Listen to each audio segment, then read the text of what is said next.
Bonjour les dinos, c'est Payboy pour un nouveau Comics World et je me suis dit, avant de vous faire partager justement mes théories sur des comics, je me suis dit qu'il faudrait peut-être déjà que mes lecteurs se mettent aux comics. Surtout quand tu vois des œuvres comme Batman qui ont plus de 75 ans ou 5-6 titres aujourd'hui, tu te dis, calme-toi, calme-toi.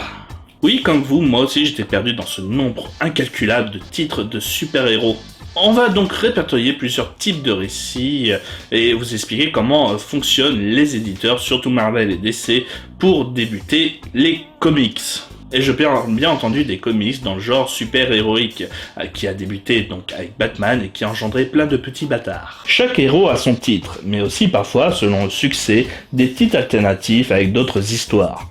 C'est comme ça que Batman se trouve donc avec le titre Batman, merci Captain Obvious, mais donc aussi avec le titre Détective Comics, qui était la revue qui a publié les premiers numéros avec le personnage de Batman. Sans parler de déclinaisons comme le titre Batman et Robin, pour avoir des histoires de deux quais lurons, ou encore les titres des personnages secondaires comme Nightwing, le premier Robin ayant pris son indépendance, ou Batgirl. Souvent l'éditeur va donc donner un des titres à un duo de scénaristes-dessinateurs avec un coloriste dans le tas. Par exemple arrive pour les News 52 en septembre 2011 sur le titre Batman, le duo Scott Snyder au scénario et Greg Capullo au dessin. Je ne parlerai pas de mon avis concernant ce duo sur le run de Batman, car sinon je risque d'être insultant, mais c'est pour vous rappeler que justement un nouveau duo de scénaristes-dessinateurs permet d'être un point d'entrée pour les fans. Et oui, à chaque nouvelle entrée d'un nouveau duo, vous avez un renouveau du titre, que cela soit par son ambiance, ses scénarios ou dessins,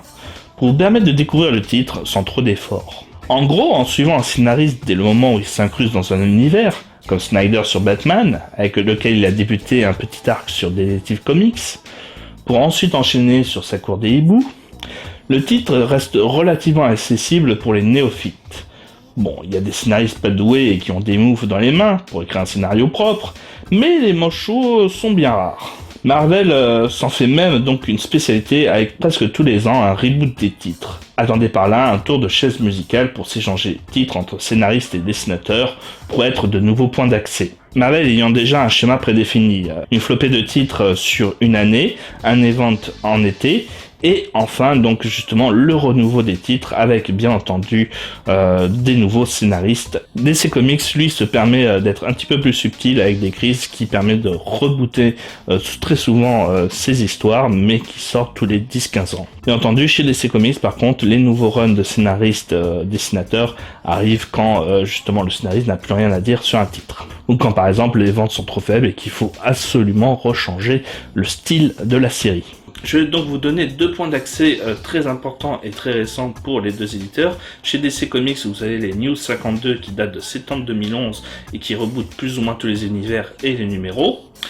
Et enfin, pour Marvel, c'était il y a 2 ans avec le Marvel Now, qui a déjà été rebooté avec Secret Wars justement, et qui donc maintenant a un nouveau nom.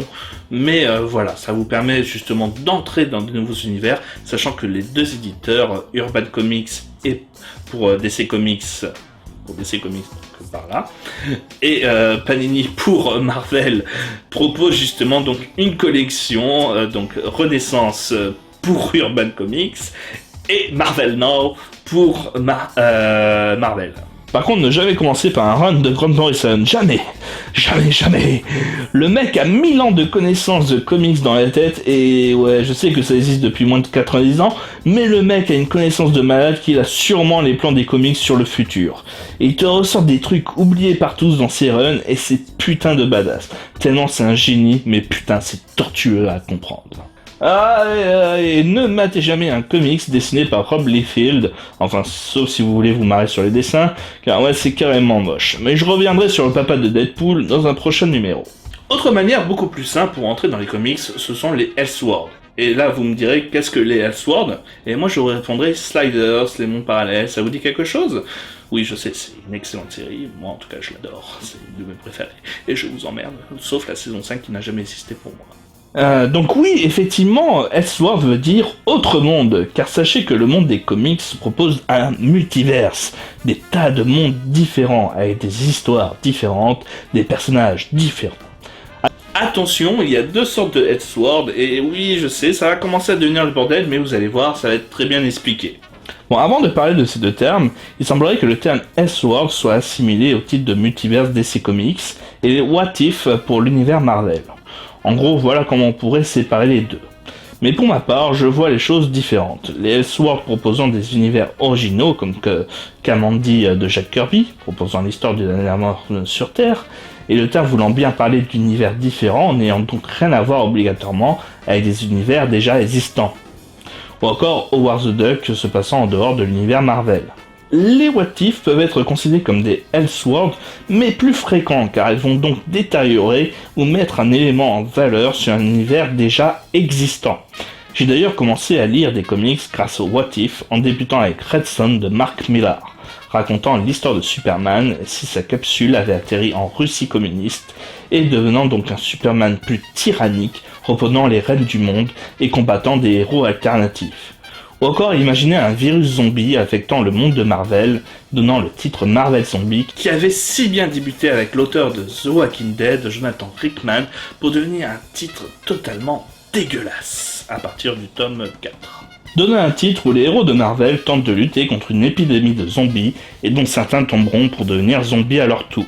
Les What If, c'est le bon plan pour balancer des univers complètement surréalistes et parfois fandards, avec par exemple Deadpool Kill Marvel Universe, où Deadpool veut buter tous les persos de Marvel, ou encore Batman vs Dracula racontant un Batman devenant vampire. Dans le tas, il y a même du culte avec Kingdom Come, une perle dessinée par le meilleur dessinateur de comics pour moi, Alex Ross, racontant l'histoire d'une nouvelle génération de super-héros dans l'univers de DC Comics, et un Superman vieillissant dégoûté par leur comportement odieux. Bon, par contre, quand t'as des titres du style versus Batman versus Predator ou Batman Superman contre Predator Alien, tu sais que ça pue souvent du cul ce genre d'histoire. J'espère qu'avec ça tu vas t'y retrouver, donc récapitulatif pour toi ma couille car je sais que tu m'aimes.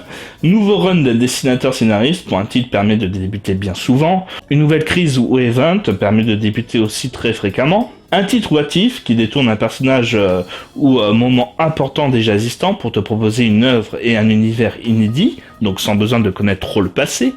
Et enfin un Elseworld avec donc des titres totalement inédits avec des mondes à eux. Alors maintenant vous pouvez lire des comics, vous n'avez plus aucune excuse grâce à mon émission qui vous permet de débuter enfin les comics.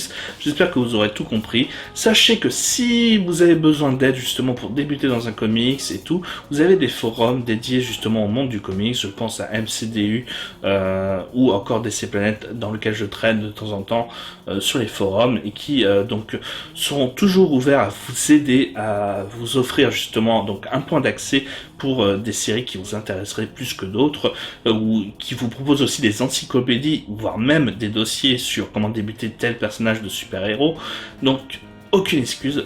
Sachez que les fans de comics ne mordent jamais. Donc, allez-y, renseignez-vous, faites-vous plaisir. Achetez sinon des What If, comme je vous l'ai dit, qui vous permettent d'accéder plus facilement à des titres. Et moi je vous dis bonne lecture, lisez des comics et à une prochaine.